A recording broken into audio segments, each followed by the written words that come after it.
Uh,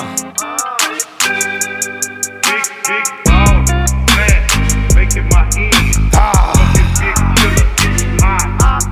Big ball, fat, making my ends. yeah. Fucking big killer, hot. The Zach still smell the blow on my clothes. I think I'm about to relapse on you O's. Yeah. So we back, y'all. The NFL season.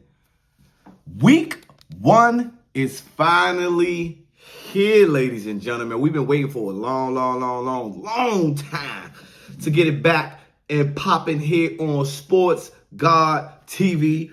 I know that I have been vacant. I have been gone. I have been out of the picture. I have been out of the loop for a minute. Just working on a few things. That's it. That's all. But I'm back better than ever. NFL season. Can't be more excited than tomorrow night.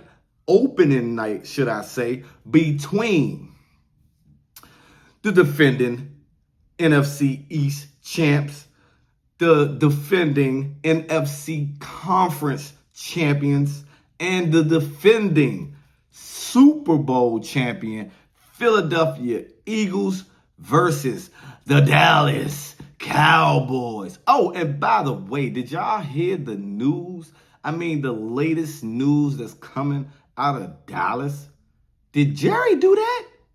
Jerry Jones, Mr. Businessman, Mr. Billionaire, Mr. The franchise Dallas Cowboys is the richest franchise in the history of sports. Almost pushing at $13 billion, man. America's team, right? The star on the helmet, right? The star in the middle of the field, right? Well, guess what Jerry Jones just did? He just traded away one of those stars. That star being Micah Parsons. Traded Micah Parsons. He was disgruntled. Him and Jerry wasn't seeing eye to eye on the contract negotiations. Micah wanted his agent in on the conversation, man. Jerry shook hands on it and said, listen, man, it's between me and you. We don't need no third party. You like it? You like it. If you don't like it, then, what's going to happen. Nobody's seen that one coming, though. He did trade Micah Parsons to the Green Bay Packers. Got a nose tackle and a couple picks for him. Now, emotions are going to be running high in Philly in the link on tomorrow, which is Thursday night on NBC, 8:20 p.m. kickoff for the NFL season. Again, the defending Super Bowl champion Eagles, Jalen Hurts, Saquon Barkley, Jalen Carter, and those boys are going to try to put on a show. And I expect a competitive game. Now, I do expect Philly to come out swinging right off the gate. Because you got to think, man, they're getting their rings that night. They're raising the banner, the emotion, the crowd. Everybody's going to be juiced. Also, the Dallas Cowboys, they're being the NFC East rivalry starting off week 1. It's a lot of rival games, by the way. Division games, should I say. They also made a move, too, as well as, like I said, getting rid of Micah Parsons, but they added George Pickens to the lineup, the line across CeeDee Lamb. You know what I'm saying? Dak Prescott is back healthy. Like I said, after the Eagles start off fast, which I highly anticipate because of, like I said, the emotions and all of that good stuff, I think once the game slows down, there will be a competitive game. Though I still think the Eagles take the Dallas Cowboys. Right now, the Eagles, it has moved up. They are 8.5-point favorites. I expect a competitive game, but I do expect the Eagles to be victorious come week 1. All right. Moving on, Friday night on YouTube in Sao Paulo. Yeah, between the Kansas City Chiefs and the LA Chargers. The Chargers are underdogs by 3.5 points.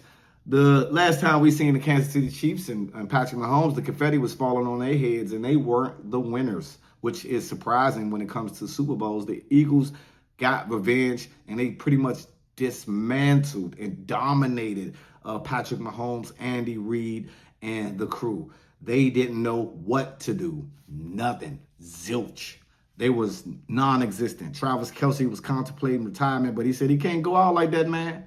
Him and Swift, man, they doing their thing. And matter of fact, she's been announced to do the halftime show for the next Super Bowl out there in Santa Clara, San Francisco.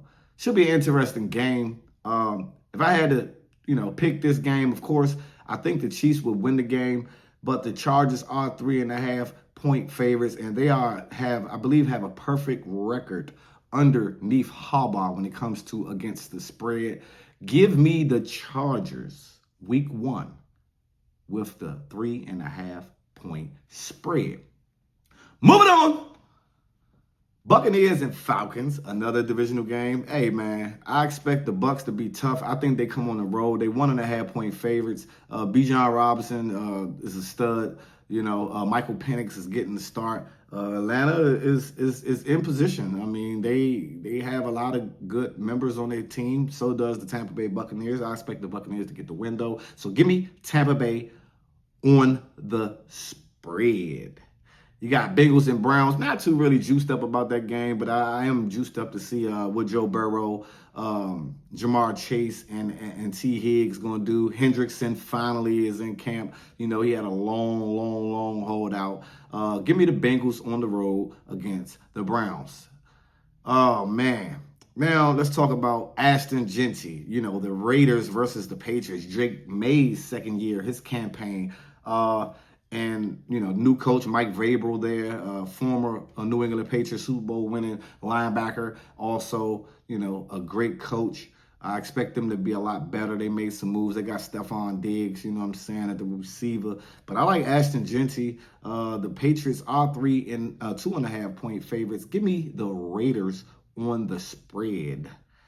You got Steelers and Jets. Aaron Rodgers underneath the center for the Pittsburgh Steelers going against Justin Fields. It's just like they swap it out. Just swap them out.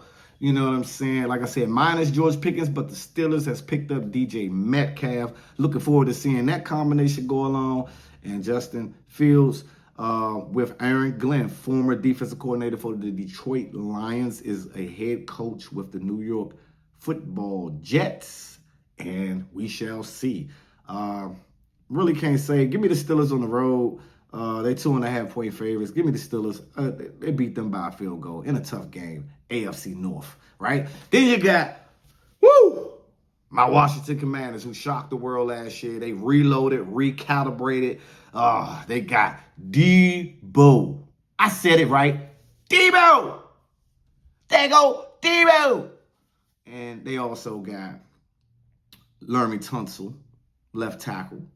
They got Amos, Trey Amos, the corner. He's going to be a stud this year. They got Von Miller, the sack master. They got Dietrich Wise on the line. They got Jones. They got a lot of weapons. It's Jaden Daniels and company's second year in the same offense, same coaching staff. Hey, B-Rob is no longer a Washington Commander. Salute to B-Rob. Hope we do well out there in San Francisco. Versus the New York Giants, man. Abdul Khalid, man. You know what I'm saying? You got Lawrence in the middle, Anchor in the middle. You got Burns on the outside. The Giants got a great defense, man. They got Russell Wilson. Another swap out. Russell Wilson underneath the helm for the New York Football Giants. Commanders are 7-point favorites. Give me the Commanders on the spread. Now, let me get to 49ers and Seahawks. That's an interesting game. The Lions and the Packers. 425 on CBS. Packers at home. Packers are favored. Give me the Lions plus the plus 2.5. Green Bay's supposed to be legit this year. I mean, they made a couple of good moves as well. But at the same time, like I said, I just mentioned, they got Micah Parsons. We don't know if he's going week 1. He did have some back injuries. But the Detroit Lions, minus Ben Johnson, who is in Chicago, and Aaron Glenn, who I just mentioned, that is in New York. I still think Dan Campbell and the rest of the staff, man, they got explosive people everywhere. Jabari Gibbs, Montgomery, man, what's his name? What's my man? I'm about to call him St. Patrick. James St. Patrick's out here, man. You know what I'm saying? I'm thinking about ghosts. I'm thinking about power. You know what I'm saying? But you got Amari St. Brown and you got Jameson Williams, man. They just loaded. You know what I'm saying? Hutchinson is back on defense as well. So give me the Detroit Lions. I expect them to pick up where they left off. You know what I'm saying? Well, they got left off by my Commanders in the playoffs. They got embarrassed, but they fully loaded. They healthy. I expect them. They was the best team in the league last year, record-wise. Yeah, give me the Lions, man.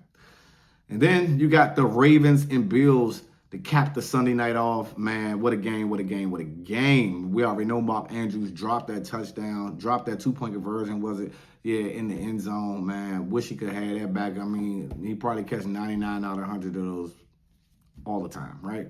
Lamar Jackson MVP. Buffalo going to be rocking up there in Buffalo.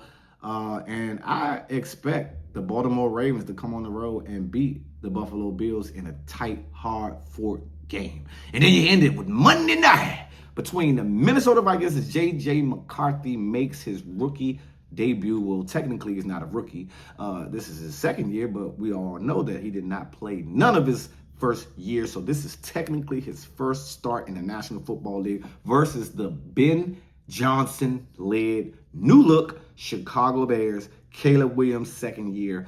The Bears have loaded up on the offensive line. Caleb should be able to sit back there and make a turkey sandwich if he like to. But he like to dance around a lot. I don't know where he think he get those dance moves from, but he ain't get them from the DMV because that's where he say he from. That's where they say he from. He say he from Washington, D.C., but he ain't beating his feet right back there because there's no way he's supposed to get sacked as many times as he did last year, but I get it. But the Chicago Bears line was horrendous. But give me the Bears, too. Minus the 1.5 at home, I expect them to step up to the plate for the first game for the first-time head coach. Even though I like Minnesota's chances, I like Minnesota's offense. They are loaded. J.J. McCarthy. As long as he don't turn the ball over. I mean, come on, man. You got one of the best receivers in the game, second best receiver in the game, according to me, because Jamar Chase is obviously the first choice. But Jefferson is right there. I mean, Addison is suspended. They signed Adam Thielen. You still got Aaron Jones. You still got the defense. And matter of fact, they got Jonathan Allen, former commander as well, on that defensive line. So I expect Minnesota to be tough. Don't get me wrong. But I just think the spark in Chicago starts on Monday night. Give me your thoughts and comments, man. I'm so glad to be back. It's your boy, Sports God TV, where we talk sports like religion. And I'm out. Until the next time.